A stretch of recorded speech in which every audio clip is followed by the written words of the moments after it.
নতুন ধরনের একটি সংবাদ চলে আসছে। বিশ্বব্যাপী এই হত্যাকাণ্ডের পর মূলত গাজা অভ্যন্তরে যে ধরনের কার্যকলাপগুলো চলছে সেখানে ইসরায়েলের উপরে চরম মাত্রায় ক্ষুব্ধ তাদের অন্যতম ঘনিষ্ঠ বন্ধু রাষ্ট্রগুলো।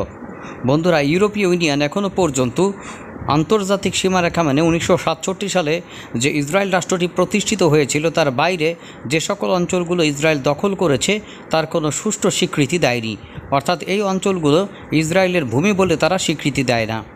বর্তমানে প্যালেস্টাইনের অভ্যন্তরে আন্তর্জাতিক যুদ্ধাপরাধের আদালত আইনের চোখে বন্ধুরা এই দেশটির প্রধানমন্ত্রী যুদ্ধাপরাধীর তকমা পেয়েছে বা সিল পেয়েছে। আর এরপরই নড়ে চড়ে বসেছে আমেরিকা এবং তারা বলেছে তারা আন্তর্জাতিক অপরাধ আদালতের বিরুদ্ধে নিষেধাজ্ঞা জারি করবে। বন্ধুরা, এর মাধ্যমে আন্তর্জাতিক আইনের শাসনের প্রতি আমেরিকার যে প্রতিশ্রুতি রয়েছে সে ব্যাপারে বড় ধরনের প্রশ্নের জন্ম দেবে। অর্থাৎ তারা শুধু নিজেদের স্বার্থ এবং স্বার্থের বাইরে অন্য কিছু দেখে না। স্বার্থের বাইরে যে যাবে সেই মানবাধিকার লঙ্ঘন করছে এমন কিছু বলা হবে, কিন্তু চরম বাস্তবতা হলো তারাই মানবাধিকারের লঙ্ঘনগুলো করে থাকে। হাজার হাজার টন বিভিন্ন ধরনের বিস্ফোরক এবং সমরাস্ত্র পাঠিয়ে যে দেশটি প্রতিনিয়ত আন্তর্জাতিক আইন লঙ্ঘন করে অন্য দেশগুলো ক্যাপচার করছে, অন্য দেশগুলোর জায়গা ভূমি দখল করছে এবং একটি দেশের অভ্যন্তরে নির্বিচারে গণহত্যা চালাচ্ছে, সেই দেশটিকে উস্কে দেয় তারা কিভাবে গণহত্যার রায়ের বিরুদ্ধে কথা বলে। বর্তমানে যে সিচুয়েশন চলছে সারা বিশ্বব্যাপী, বর্তমানে যদি এই সিচুয়েশন অব্যাহত থাকে তাহলে রাশিয়া, চীন এবং ইরান জোটটি আরও শক্তিশালী হওয়া দরকার। বন্ধুরা, দেশটির অভ্যন্তরে এবং দেশটির সাবোটাজমূলক হামলা চালানোর জন্য মূলত গোয়েন্দা থেকে শুরু করে সামগ্রিক তৎপরতা এখনও পর্যন্ত অব্যাহত রয়েছে। তাই কোনো কিছু উড়িয়ে দেওয়া যায় না। ইরানের এখন থেকেই প্রস্তুতি গ্রহণ করা উচিত। নিজেদের মতো সেই প্রস্তুতি হবে অত্যন্ত গুরুত্বপূর্ণ এবং শক্তিশালী। বন্ধুরা, এই শক্তিশালী প্রস্তুতির মাধ্যমে ইরান পারে ভবিষ্যতের জন্য প্রস্তুত হতে। আর এর জন্য তাদের যে বন্ধুপ্রতিম রাষ্ট্রগুলো রয়েছে তাদের সাথে সহযোগিতা বৃদ্ধি করা ছাড়া আর কোনো বিকল্প নাই। ইরানের বন্ধুপ্রতিম রাষ্ট্র এখন কারা সেই ব্যাপারটি সামনে আসবে। সেই ব্যাপারটি যদি আপনারা এক কথায় বলতে বলেন, প্রথমেই আসবে এই মুহূর্তে রাশিয়ার নাম। রাশিয়ার সাথে ইরান তার সহযোগিতার সম্পর্ক আরও গুরুত্বপূর্ণভাবে বৃদ্ধি করতে পারে। যতই তারা রাশিয়ার সাথে এই গুরুত্বপূর্ণ সম্পর্কটি বৃদ্ধি করবে ততই তাদের নিরাপত্তা সম্বলিত এবং তাদের সুসংহত হবে, এ বিষয়ে কোনো সন্দেহ নেই। তাই সামগ্রিক এই বাস্তবতার ভিত্তিতে তাদের নিরাপত্তার বিষয়গুলো যদি অত্যন্ত গুরুত্বপূর্ণ সাথে আপনি ব্যাপারটি দেখেন তাহলে বুঝতে পারবেন যে সামগ্রিক বিধানটি কত গুরুত্বপূর্ণ ইরানের জন্য এবং রাশিয়ার জন্য। এখন উভয়ের জন্য প্রয়োজন রয়েছে। সুতরাং যে ব্যাপারটি তাদের গুরুত্ব সহকারে বিবেচনা করা উচিত, রাশিয়ার নিরাপত্তার স্বার্থে এবং ইরানের নিরাপত্তার স্বার্থে তাদেরকে অবশ্যই একে অপরকে সহযোগিতা করা উচিত। আর এই ব্যাপারটি মিস্টার ভ্লাদিমির পুতিন খুব ভালোভাবে বুঝতে পেরেছেন। মিস্টার ভ্লাদিমির পুতিন ভালোভাবে বুঝতে পারার পর যে ব্যাপারটি হয়েছে তা হলো অবশ্যই তাদেরকে এখানে কমিটমেন্টে আবদ্ধ হতে হবে যে গোয়েন্দা তথ্যের বিনিময়ের ব্যাপারে এবং ইরানের সামরিক বাহিনীকে কনভেনশনাল শক্তিশালী সামরিক সমরাস্ত্রের মাধ্যমে আরও শক্তিশালী করার কোনো বিকল্প নাই। অর্থাৎ পার্শ্ববর্তী প্রতিবেশী রাষ্ট্রগুলোর যে কোনো আগ্রাসন মোকাবেলা করার জন্য ইরানের সামরিক বাহিনী অত্যন্ত গুরুত্বের সাথে বিবেচনা করতে পারে রাশিয়ার থেকে পর্যাপ্ত পরিমাণের যুদ্ধ বিমান এবং পর্যাপ্ত পরিমাণের আকাশ প্রতিরক্ষা ব্যবস্থা প্রযুক্তি সহকারে ক্রয় করার মাধ্যমে যে ব্যাপারটি এখানে ঘটানো যেতে পারে তা হচ্ছে যৌথ গবেষণা এবং উৎপাদনের মাধ্যমে আকাশ প্রতিরক্ষা ব্যবস্থার ক্ষেত্রে ইরানের নিজস্ব উৎপাদন ভিত্তিকে আরও শক্ত করা।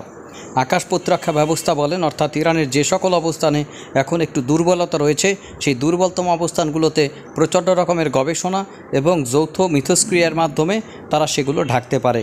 তাহলে ইসরায়েলের সাথে তার যতই সামরিক কনভেনশনাল ভিত্তিতে পার্থক্য কমে যাবে ততই সে প্রতিরোধ বা প্রতি আক্রমণ করার জন্য নিজেকে আরও উপলব্ধি বা নিজেকে আরও তৈরি করতে পারবে।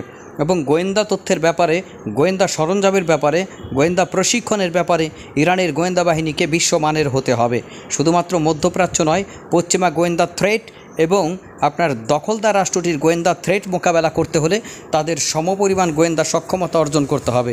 আর সেটি অর্জন করা সম্ভব হবে যদি তারা মধ্যপ্রাচ্যের রাষ্ট্রগুলোর সাথে গোয়েন্দা তথ্য বিনিময়ের বাইরে আরও গুরুত্বপূর্ণ কাজগুলো করতে পারে। বন্ধুরা, সেই গোয়েন্দা তথ্যের বিনিময়ের বাইরে যে সকল ব্যাপারগুলো তাদের ঘটাতে হবে, রাশিয়ার সাথে যৌথ প্রযোজনার মাধ্যমে তারা গোয়েন্দা স্যাটেলাইট উৎক্ষেপণ করতে পারে এবং উচ্চ প্রযুক্তির সামরিক সরঞ্জামাদির মাধ্যমে নিজেদেরকে আরও ইনভেস্ট করতে পারে। আপনি দুর্বল থাকবেন, শত্রু আপনাকে বারবার আঘাত করবে।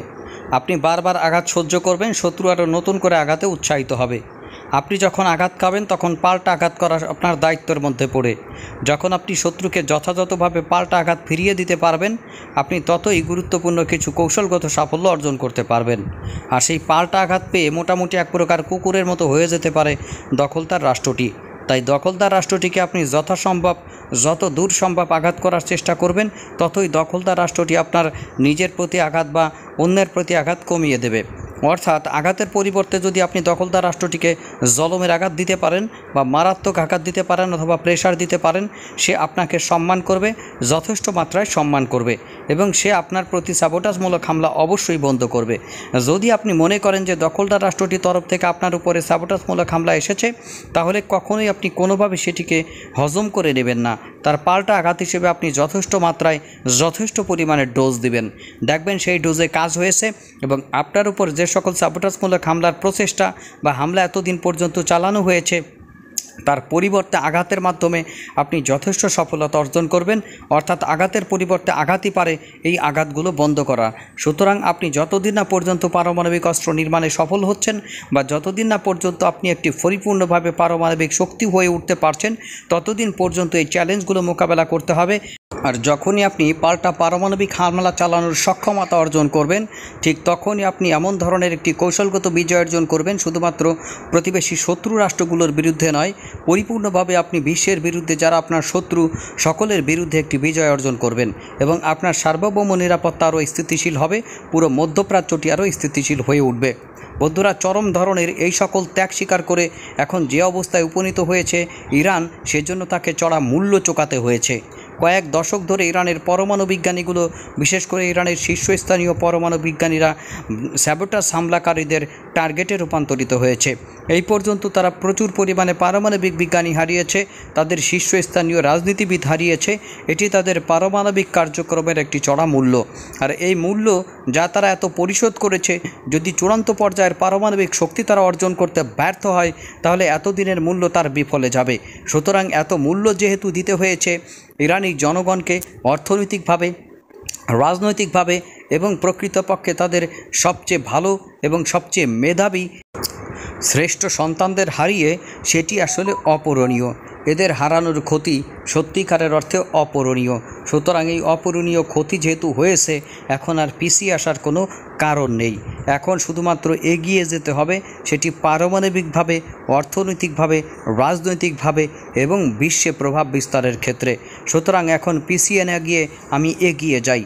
পারমাণবিক শক্তিতে, কনভেনশনাল সামরিক শক্তিতে, যুদ্ধবিমানের শক্তিতে, আকাশ প্রতিরক্ষা ব্যবস্থার শক্তিতে এবং বিশ্বব্যাপী কেউ যদি আমার উপরে হামলা পরিচালনা করে পাল্টা হামলার শক্তিতে, কেউ যদি আমার অভ্যন্তরে গোয়েন্দাভিত্তিক সাবোটাজমূলক হামলা পরিচালনা করে, আমিও তার অভ্যন্তরে সমানুপাতিক হামলা পরিচালনা করব।